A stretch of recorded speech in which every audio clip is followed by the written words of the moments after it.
السلام عليكم قيارة مالين ونكسن فيديو ما أنت دوك سو جارو وحكسو عذا دلنيرتا وحجعلان لها إن ألو ذاك تميت كميد أصحابته أما دلنيرتا إن شاء الله هاد كورة ميدا وحالو ويديي محاكا قيمة بدن لعكتا مركز وحكو جوابي لعكتا وحاكا قيمة بدن وقتك مر هدي وكلافو واصيدو كلافي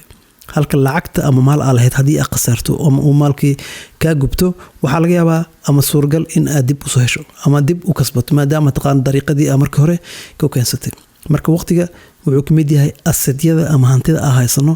oo hadii ay marna dhaafaan ama aad qasarno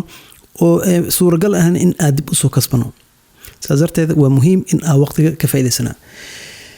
mid dhalinyarta kamid ah wuxuu dhigi jiray markaa weynaado waxaa ku dadaali doonaa cibaadada waxaa sameyn doonaa waxbarashada ku dadaali doonaa maaragtay ganacsi business ya bilaabi doonaa maaragtay qaraab xiriiriska wax kasta markaa weynaado wax kasta markuu weynaado dib u dhigay laakiin markuu weynaado wuxuu ku soo baraarugay asigoo waqtiga ugu xeelad badnaa waqtiga ugu xoog iyo xeelad iyo xirfad iyo karti badnaa inay soo dhaaftay qofku markuu weynaado runaantii waqtigii oo dhalinyartii energy gu hayay ma hayo waqtigii maaragtay firaaqada iyo way soo yaraanaysaa hadii maaragtay waxbarashadii waqtiga qofku yaraantu wuxuu ku baran lahaa waqti ka badan ku qaadanaysaa energy ka badan ku qaadanaysaa marka qofku markuu yar yahay hadii aad tahay 16 jir 20 jir 25 ilaa dhalinyaranimada wali hadaa ku jirto waa waqtiga la rabay in aamirahi weynaanta ku guran lahayd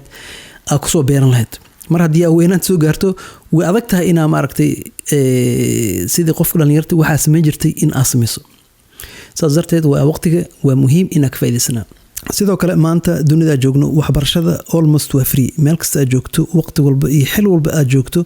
mobilka aad haysato waxa ka heli kartaa macluumaad waxbarasho free ah youtube-ka waxa ka heli kartaa jaamacado heer sare dugsiyo sare oo free oo cashiro aad daawan karto marka ma jirto fursadii aad ay yartaa maanta aan dhihi karno waxbarasho maan helin marka waxa jeclaan lahaa in aan ka faa'iideysano waqtigeena oo aan ku isticmaalno waxyaabo muhiim ah oo aan ka fogaan waxyaabaha waqtiga naga xada hadii aan lahayn asxaab ama waxyaabo oo maalayacni iyo maaragtay qabiil iyo dood aan maaragtay meel ku gaarsiineen oo maaragtay dunida iyo aakhirbo meel ku dhaweyneen wanaag ku dhaweyneen marka waxa jeclaan lahaa video hadii uu soo gaaro in ay gaarsiiso mid kamid asxaabta oo aan maaragtay fariintiisa ay tahay waqtigeena ka faa'iideysano waa ugu faa'iideysano wax na anfaca maanta dunida iyo aakhiradeena insha Allah waa mahadsantahay